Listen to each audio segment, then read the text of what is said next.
السلام عليكم ورحمة الله. بشرح لكم اليوم أفضل برنامجين لإضافة انتقالات أو حركة للصورة، أفضل برنامجين من اختياري. البرنامج الأول اللي هو هذا البرنامج، والثاني اللي هو هذا البرنامج. بحط لكم الأسماء والروابط تحت. طيب راح ندخل أول شيء على البرنامج الأول، وراح نختار الصور اللي حاب أسوي لها انتقالات أو حركة. طيب أول شيء راح نضغط على الزائد اللي تحت عشان نحدد الصور اللي حاب أضيف عليها الانتقالات أو التأثير. راح أحدد الصور وبعدين نضغط على إضافة فوق. بعدين البرنامج راح يسوي لي الانتقالات أو التأثير على الصور. طبعا البرنامج فيه تأثيرات كثير. اختار الانتقال اللي يعجبك، ومن الخيارات اللي تحت كمان تقدر تحدد إذا حاب يكون المقطع مستطيل أو مربع. نروح على التنسيق، هو سينما مستطيل ومربع يكون مربع. واضغط على الخيار اللي بالوسط.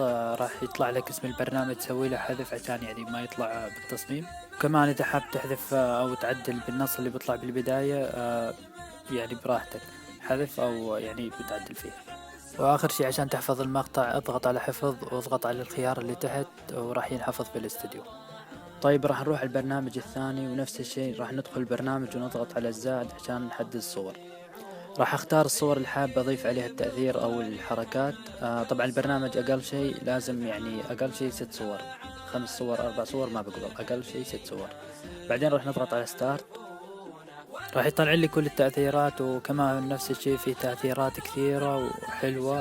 اختار التأثير اللي يعجبك، وفي تأثيرات بفلوس وفي منها مجانا. واخر شيء اضغط على الخيار اللي فوق واضغط على سيف، راح ينحفظ المقطع معك بالاستديو. وها هي البرامج. ان شاء الله تكونوا استفدتوا، ولا تنسوا اللايك والاشتراك، واذا عجبكم الشرح سووا له مشاركة، ومع السلامة.